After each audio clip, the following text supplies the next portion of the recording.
ಇದೇ ತಿಂಗಳು 17ನೇ ತಾರೀಕು ನಡೆದ ವಿಶೇಷ ಕ್ಯಾಬಿನೆಟ್ ಸಭೆಯಲ್ಲಿ ಒಮ್ಮತಕ್ಕೆ ಬಾರದ ಕಾರಣ ಅಪೂರ್ಣವಾದ ಸಭೆಯನ್ನು ಮೇ 2ನೇ ತಾರೀಕಿಗೆ ಮುಂದೂಡಲಾಗಿದೆ.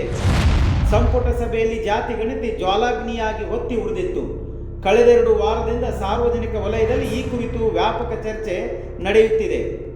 ನಾನಾ ಸಂಘ ಸಂಸ್ಥೆಗಳು, ಸಮುದಾಯಗಳು, ಸಚಿವರು, ಶಾಸಕರು ಭಾರೀ ವಿರೋಧ ವ್ಯಕ್ತಪಡಿಸಿದ್ದರು. ಜಾತಿ ಗಣತಿ ಅಲ್ಪಸಂಖ್ಯಾತರ, ಹಿಂದುಳಿದ ದಲಿತ ವರ್ಗದ ಪರವಾಗಿದೆ ಎಂದು ಹಾಗೂ ಒಕ್ಕಲಿಗ, ಲಿಂಗಾಯತ, ಬ್ರಾಹ್ಮಣ, ಉಪ್ಪಾರ ಸಮುದಾಯದ ಸಚಿವರು ಸಂಪುಟ ಸಭೆಯಲ್ಲಿ ಭಾರೀ ವಿರೋಧ ವ್ಯಕ್ತಪಡಿಸಿದ್ದರು. ಇದರಿಂದ ವಿಚಲಿತಗೊಂಡ ಸಿಎಂ ಸಿದ್ದರಾಮಯ್ಯ ಸಚಿವರ ಅಭಿಪ್ರಾಯ ಸಂಗ್ರಹಕ್ಕೆ ಮುಂದಾದರು. ಜಾತಿ ಗಣತಿಯ ಪರವಾಗಿ ಕಾಂಗ್ರೆಸ್ ಹೈಕಮಾಂಡ್ ನಿಂತಿದ್ದರೂ ರಾಜ್ಯದಲ್ಲಿ ಪರಿಸ್ಥಿತಿ ಭಿನ್ನವಾಗಿದೆ. ಜಾತಿ ಗಣತಿ ವರದಿಗೆ ಪ್ರಬಲ ಸಮುದಾಯಗಳ ವಿರೋಧ ಆರಂಭದಿಂದಲೂ ಇದೆ.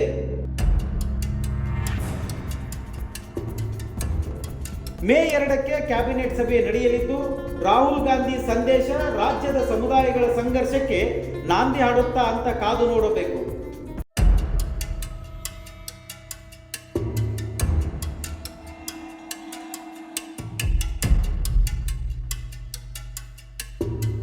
ಮುಸ್ಲಿಂ ಮೀಸಲಿಗೆ ರಾಜ್ಯಪಾಲರ ತಡೆಯಾಜ್ಞೆ.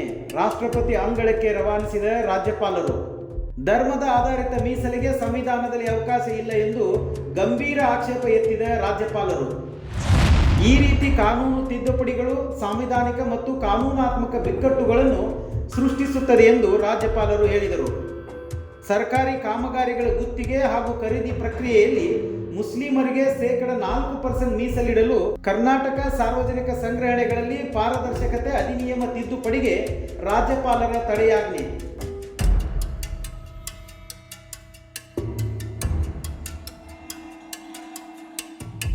ಸರ್ಕಾರ ನಾನಾ ಇಲಾಖೆಗಳಿಗೆ 2 ಕೋಟಿ ರೂಪಾಯಿ ಈವರೆಗಿನ ಕಾಮಗಾರಿಗಳ ಗುತ್ತಿಗೆಯಲ್ಲಿ ಪರಿಶಿಷ್ಟ ಜಾತಿ ಮತ್ತು ಪರಿಶಿಷ್ಟ ಪಂಗಡದವರಿಗೆ ನೀಡಲಾಗಿದ್ದ ಮೀಸಲನ್ನು ಹಿಂದುಳಿದ ಪ್ರವರ್ಗ 12A ಮತ್ತು 12Bಗೆ ವಿಸ್ತರಿಸುವ ಜತೆಗೆ ನಾನಾ ಇಲಾಖೆ, ನಿಗಮ, ಸಂಸ್ಥೆಗಳಿಗೆ 1 ಕೋಟಿ ರೂಪಾಯಿ ವರೆಗಿನ ಖರೀದಿಗಳಿಗೆ ಈ ವರ್ಗಗಳಿಗೆ ಮೀಸಲು ಕಲ್ಪಿಸುವ ತೀರ್ಮಾನವನ್ನು ಸಿಎಂ ಸಿದ್ದರಾಮಯ್ಯ ಪ್ರಸಕ್ತ ಸಾಲಿನ ಬಜೆಟ್ನಲ್ಲಿ ಪ್ರಕಟಿಸಿದ್ದರು.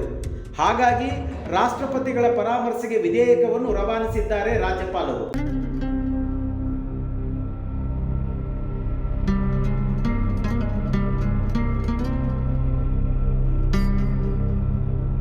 ಎರಡು 2025-26ನೇ ಸಾಲಿನ ಶಿಕ್ಷಣ ಹಕ್ಕು ಕಾಯ್ದೆಯಡಿ RTE ಮಕ್ಕಳಿಗೆ ಅರ್ಜಿ ಸಲ್ಲಿಸಲು ಕೊನೆಯ ದಿನ ನಿಗದಿ.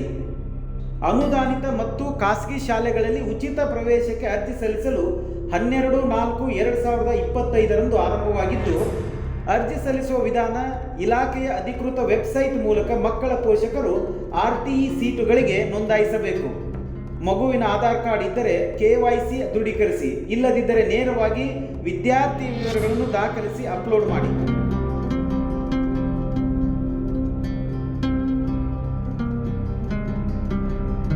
ಭಾರತ ಸರ್ಕಾರವು ಪ್ರತಿಭಾವಂತ ಬಡ ಮಕ್ಕಳಿಗಾಗಿ 2009ರಲ್ಲಿ ಜಾರಿಗೆ ತಂದ ಶಿಕ್ಷಣ ಹಕ್ಕು ಕಾಯ್ದೆಯಡಿ ದೇಶದ ಪ್ರತಿಯೊಂದು ಬಡವರ ಮಕ್ಕಳು ಸಹ ಶಿಕ್ಷಣದಿಂದ ವಂಚಿತರಾಗಬಾರದು, ಖಾಸಗಿ ಶಾಲೆಗಳಲ್ಲಿ ಗುಣಮಟ್ಟದ ಉಚಿತ ಶಿಕ್ಷಣ ಸಿಗಬೇಕು ಎನ್ನುವ ಉದ್ದೇಶದಿಂದ RTE ಕಾಯ್ದೆಯನ್ನು ಜಾರಿಗೆ ತರಲಾಯಿತು. ಅರ್ಹ ವಿದ್ಯಾರ್ಥಿಗಳು ಇದರ ಲಾಭವನ್ನು ಪಡೆದುಕೊಳ್ಳಬೇಕು. 6ರಿಂದ 14 ವರ್ಷ ಅಥವಾ 1ರಿಂದ 8ನೇ ತರಗತಿಯ ಆರ್ಥಿಕವಾಗಿ ಹಿಂದುಳಿದ ಮಕ್ಕಳಿಗೆ ಅನುದಾನಿತ ಅಥವಾ ಖಾಸಗಿ ಶಾಲೆಗಳಲ್ಲಿ 25% ಸೀಟುಗಳನ್ನು ಕಾಯ್ದಿರಿಸಲು ಸರ್ಕಾರ ಆದೇಶ ಮಾಡಿದೆ. ರಾಜ್ಯದ ಎಲ್ಲ ಜಿಲ್ಲೆಗಳು, ತಾಲೂಕುಗಳು, ಕಂದಾಯ ಗ್ರಾಮಗಳು, ನಗರ ಪ್ರದೇಶಗಳು, ಸ್ಥಳೀಯ ಸಂಸ್ಥೆಗಳ ವ್ಯಾಪ್ತಿಗೆ ಸೇರಿದ ಹಾಗೂ ಲಭ್ಯವಿರುವ ಶಾಲೆಗಳ ಪಟ್ಟಿಯನ್ನು ಪ್ರಕಟಿಸಿದೆ. RTE ಅಡಿಯಲ್ಲಿ ಅರ್ಜಿ ಸಲ್ಲಿಸಲು 12/5/2025 ಕೊನೆ ದಿನವಾಗಿರುತ್ತದೆ.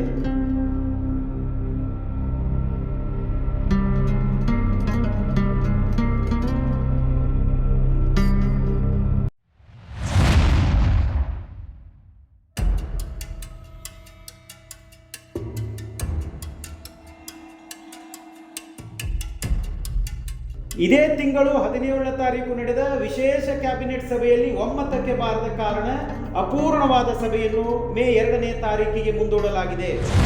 ಸಂಪುಟ ಸಭೆಯಲ್ಲಿ ಜಾತಿ ಗಣತಿ ಜ್ವಾಲಾಗ್ನಿಯಾಗಿ ಹೊತ್ತಿ ಉಳಿದಿತ್ತು. ಕಳೆದ 2 ವಾರದಿಂದ ಸಾರ್ವಜನಿಕ ವಲಯದಲ್ಲಿ ಈ ಕುರಿತು ವ್ಯಾಪಕ ಚರ್ಚೆ ನಡೆಯುತ್ತಿದೆ. ನಾನಾ ಸಂಘ ಸಂಸ್ಥೆಗಳು, ಸಮುದಾಯಗಳು, ಸಚಿವರು, ಶಾಸಕರು ಭಾರಿ ವಿರೋಧ ವ್ಯಕ್ತಪಡಿಸಿದ್ದರು. ಜಾತಿ ಗಣತಿ ಅಲ್ಪಸಂಖ್ಯಾತರ, ಹಿಂದುಳಿದ ದಲಿತ ವರ್ಗದ ಪರವಾಗಿದೆ ಎಂದು ಹಾಗೂ ಒಕ್ಕಲಿಗ, ಲಿಂಗಾಯತ, ಬ್ರಾಹ್ಮಣ, ಉಪ್ಪಾರ ಸಮುದಾಯದ ಸಚಿವರು ಸಂಪುಟ ಸಭೆಯಲ್ಲಿ ಭಾರಿ ವಿರೋಧ ವ್ಯಕ್ತಪಡಿಸಿದ್ದರು. ಇದರಿಂದ ವಿಚಲಿತಗೊಂಡ ಸಿಎಂ ಸಿದ್ದರಾಮಯ್ಯ ಸಚಿವರ ಅಭಿಪ್ರಾಯ ಸಂಗ್ರಹಕ್ಕೆ ಮುಂದಾದರು. ಜಾತಿ ಗಣತಿಯ ಪರವಾಗಿ ಕಾಂಗ್ರೆಸ್ ಹೈಕಮಾಂಡ್ ನಿಂತಿದ್ದರೂ ರಾಜ್ಯದಲ್ಲಿ ಪರಿಸ್ಥಿತಿ ಭಿನ್ನವಾಗಿದೆ. ಜಾತಿ ಗಣತಿ ವರದಿಗೆ ಪ್ರಬಲ ಸಮುದಾಯಗಳ ವಿರೋಧ ಆರಂಭದಿಂದಲೂ ಇದೆ.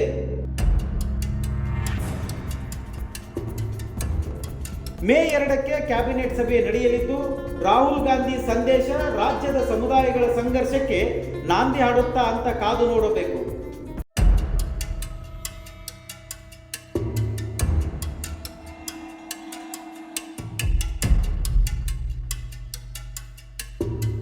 ಮುಸ್ಲಿಂ ಮೀಸಲಿಗೆ ರಾಜ್ಯಪಾಲರ ತಡೆಯಾಜ್ಞೆ. ರಾಷ್ಟ್ರಪತಿ ಅಂಗಳಕ್ಕೆ ರವಾನಿಸಿದ ರಾಜ್ಯಪಾಲರು ಧರ್ಮದ ಆಧಾರಿತ ಮೀಸಲಿಗೆ ಸಂವಿಧಾನದಲ್ಲಿ ಅವಕಾಶ ಇಲ್ಲ ಎಂದು ಗಂಭೀರ ಆಕ್ಷೇಪ ಎತ್ತಿದ ರಾಜ್ಯಪಾಲರು ಈ ರೀತಿ ಕಾನೂನು ತಿದ್ದುಪಡಿಗಳು ಸಾಂವಿಧಾನಿಕ ಮತ್ತು ಕಾನೂನಾತ್ಮಕ ಬಿಕ್ಕಟ್ಟುಗಳನ್ನು ಸೃಷ್ಟಿಸುತ್ತದೆ ಎಂದು ರಾಜ್ಯಪಾಲರು ಹೇಳಿದರು.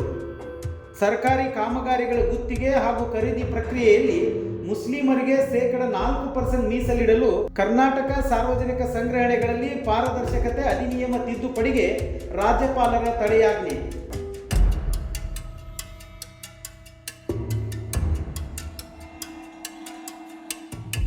ಸರ್ಕಾರ ನಾನಾ ಇಲಾಖೆಗಳಿಗೆ 2 ಕೋಟಿ ರೂಪಾಯಿ ಈವರೆಗಿನ ಕಾಮಗಾರಿಗಳ ಗುತ್ತಿಗೆಯಲ್ಲಿ ಪರಿಶಿಷ್ಟ ಜಾತಿ ಮತ್ತು ಪರಿಶಿಷ್ಟ ಪಂಗಡದವರಿಗೆ ನೀಡಲಾಗಿದ್ದ ಮೀಸಲನ್ನು ಹಿಂದುಳಿದ ಪ್ರವರ್ಗ 12A ಮತ್ತು 12Bಗೆ ವಿಸ್ತರಿಸುವ ಜತೆಗೆ ನಾನಾ ಇಲಾಖೆ ನಿಗಮ ಸಂಸ್ಥೆಗಳಿಗೆ 1 ಕೋಟಿ ರೂಪಾಯಿ ವರೆಗಿನ ಖರೀದಿಗಳಿಗೆ ಈ ವರ್ಗಗಳಿಗೆ ಮೀಸಲು ಕಲ್ಪಿಸುವ ತೀರ್ಮಾನವನ್ನು ಸಿಎಂ ಸಿದ್ದರಾಮಯ್ಯ ಪ್ರಸಕ್ತ ಸಾಲಿನ ಬಜೆಟ್ನಲ್ಲಿ ಪ್ರಕಟಿಸಿದ್ದರು.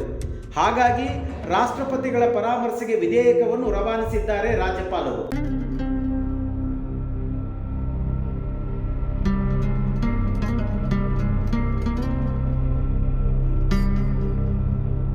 ಎರಡು 2025-26ನೇ ಸಾಲಿನ ಶಿಕ್ಷಣ ಹಕ್ಕು ಕಾಯ್ದೆಯಡಿ RTE ಮಕ್ಕಳಿಗೆ ಅರ್ಜಿ ಸಲ್ಲಿಸಲು ಕೊನೆಯ ದಿನ ನಿಗದಿ.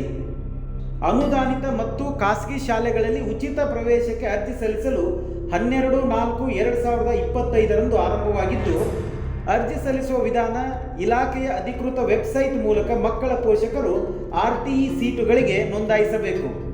ಮಗುವಿನ ಆಧಾರ್ ಕಾರ್ಡ್ ಇದ್ದರೆ KYC ದೃಢೀಕರಿಸಿ, ಇಲ್ಲದಿದ್ದರೆ ನೇರವಾಗಿ ವಿದ್ಯಾರ್ಥಿ ವಿವರಗಳನ್ನು ದಾಖಲಿಸಿ ಅಪ್ಲೋಡ್ ಮಾಡಿ.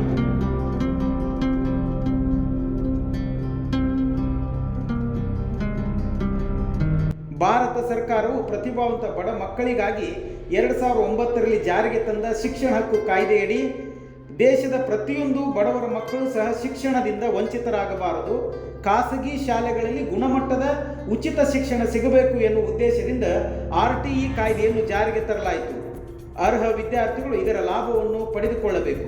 6ರಿಂದ 14 ವರ್ಷ ಅಥವಾ 1ರಿಂದ 8ನೇ ತರಗತಿಯ ಆರ್ಥಿಕವಾಗಿ ಹಿಂದುಳಿದ ಮಕ್ಕಳಿಗೆ ಅನುದಾನಿತ ಅಥವಾ ಖಾಸಗಿ ಶಾಲೆಗಳಲ್ಲಿ 25% ಸೀಟುಗಳನ್ನು ಕಾಯ್ದಿರಿಸಲು ಸರ್ಕಾರ ಆದೇಶ ಮಾಡಿದೆ. ರಾಜ್ಯದ ಎಲ್ಲ ಜಿಲ್ಲೆಗಳು, ತಾಲೂಕುಗಳು, ಕಂದಾಯ ಗ್ರಾಮಗಳು, ನಗರ ಪ್ರದೇಶಗಳು, ಸ್ಥಳೀಯ ಸಂಸ್ಥೆಗಳ ವ್ಯಾಪ್ತಿಗೆ ಸೇರಿದ ಹಾಗೂ ಲಭ್ಯವಿರುವ ಶಾಲೆಗಳ ಪಟ್ಟಿಯನ್ನು ಪ್ರಕಟಿಸಿದೆ. RTE ಅಡಿಯಲ್ಲಿ ಅರ್ಜಿ ಸಲ್ಲಿಸಲು 12/5/2025 ಕೊನೆ ದಿನವಾಗಿರುತ್ತದೆ.